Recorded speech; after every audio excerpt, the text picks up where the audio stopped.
Lacan, ele vai se servir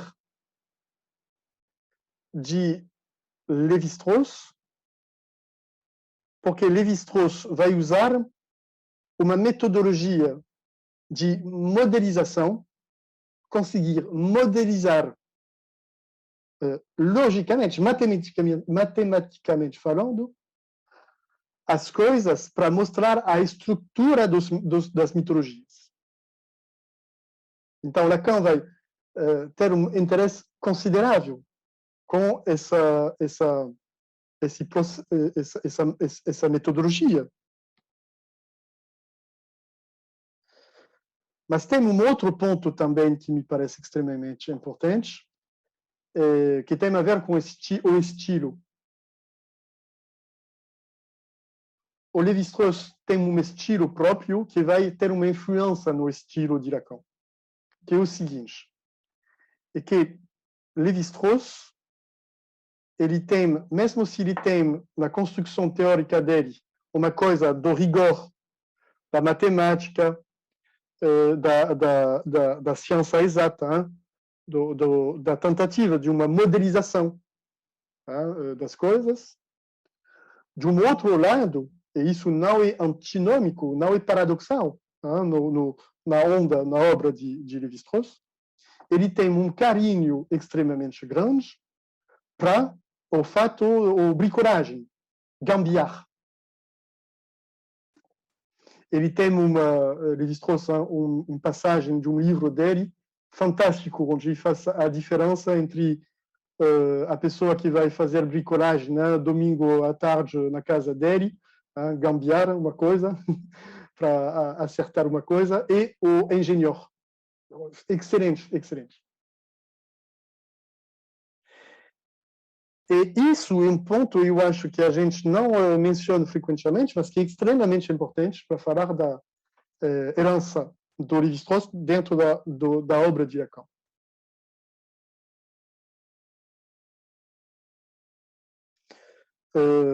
Pensée sauvage, Pensamento Selvagem, é um livro de 1962 de Lévi-Strauss, que vai marcar profundamente Lacan.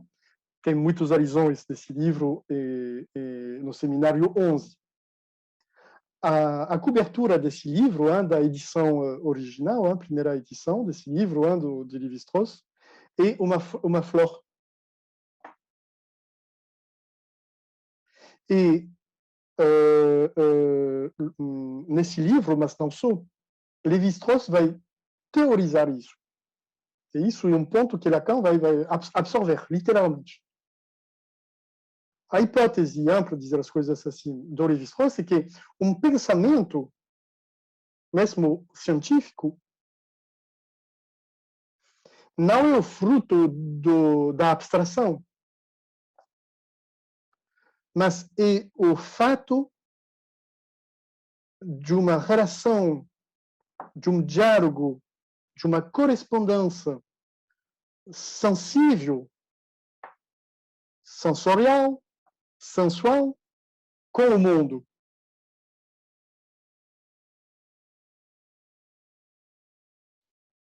E, nesse sentido, para ele, não é possível de fazer uma distinção entre a percepção, essa sensibilidade, sensorialidade, sensualidade, e o conceito.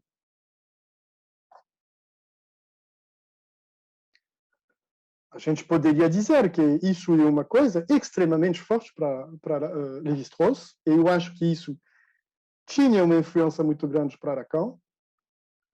Para Lévi-Strauss, a gente poderia dizer, não uma citação de Lévi-Strauss, mas a gente pensa na sensualidade, na sensorialidade.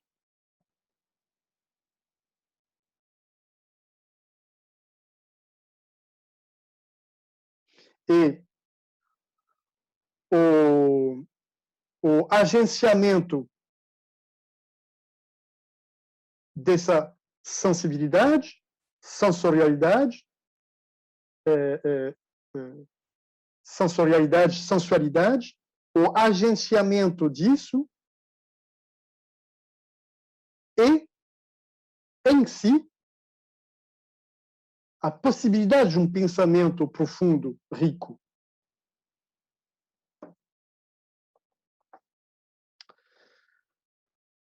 Esse livro de Lévi-Strauss, que é maravilhoso, hein? Caso você não conheça a obra de Lévi-Strauss, vai lá, é incrível, hein? Tem textos chatos um pouco, mas tem coisas fantásticas, hein? Realmente é fantástico. Bom, Pensamento Savage, né? Esse livro se abre sobre um texto extremamente lindo, forte, profundo, e uma meditação sobre a arte da classificação. A arte da classificação de civilizações que não são civilizações ocidentais. Como uma civilização vai classificar as flores, os animais, as árvores. Então, é uma reflexão sobre a arte de nominar, classificar num sentido científico, entre aspas, mas a partir dessa dimensão sensível, sensual, sensorial, que o animal humano tem com o mundo.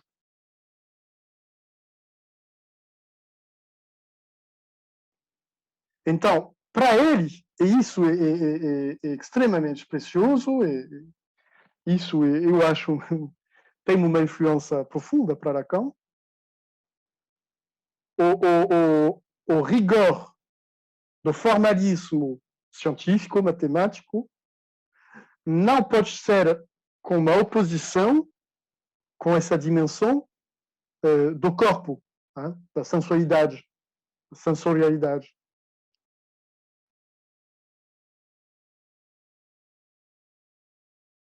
Então, ele vai ter também, né, essa preocupação, Lévi-Strauss, de ver como o pensamento científico pode ser entendido, o acontecimento do pensamento científico, como isso pode ser entendido através da organização para uma pessoa e para uma civilização, uma comunidade, a organização dessa sensibilidade, dessa sensorialidade. Qual é a relação sensível, sensorial, sensual do científico com as ferramentas que ele tem, com o objeto de pesquisa.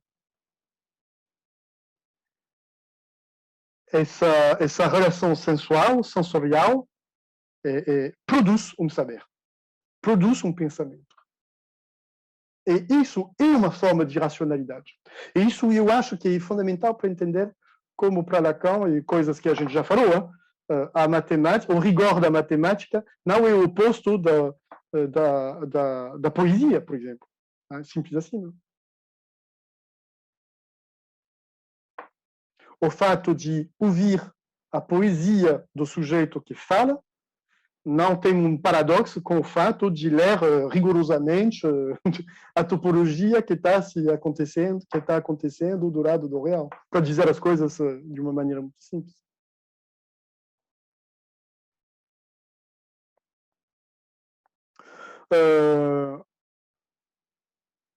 Bom, isso é extremamente importante. Teria muitas outras coisas para dizer, para comentar, mas isso, eu acho que é isso que é interessante. Outra coisa que eu vou só acrescentar rapidinho vai ser isso, é essa questão do agenciamento. Para Lévi-Strauss, ele vai ter uma leitura do estruturalismo, que ele não inventou, não é ele que inventou o estruturalismo, mas verdadeiramente ele vai dar uma consistência, ele vai dar um corpo para o estruturalismo. E para Lévi-Strauss, isso vai ter uma influência crucial no primeiro Lacan. O estruturalismo, a estrutura pode ser entendida a partir do agenciamento.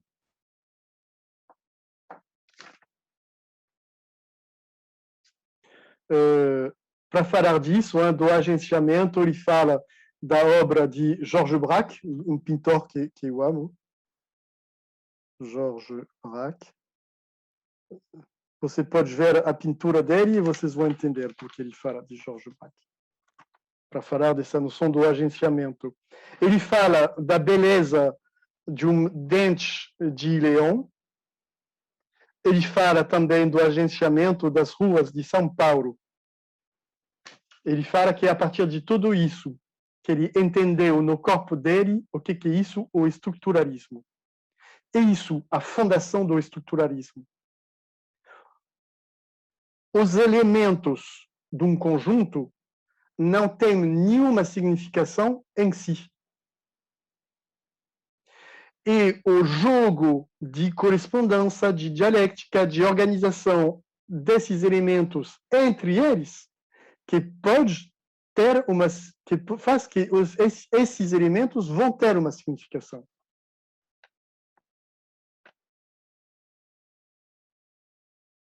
Jacobson vai explicar isso do lado da linguística, Roman Jacobson. É óbvio isso.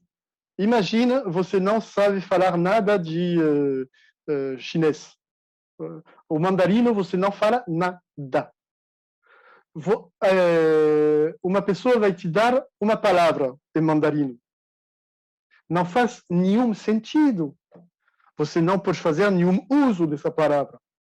Você precisa, pelo menos, uma segunda palavra para conseguir introduzir uma dialética entre os elementos desse conjunto que é uma língua, e a partir disso você pode ter uma significação que aparece. Jacobson faz isso, então, do lado da linguística, e Lévi-Strauss ele vai fazer isso com os mitos, as mitologias.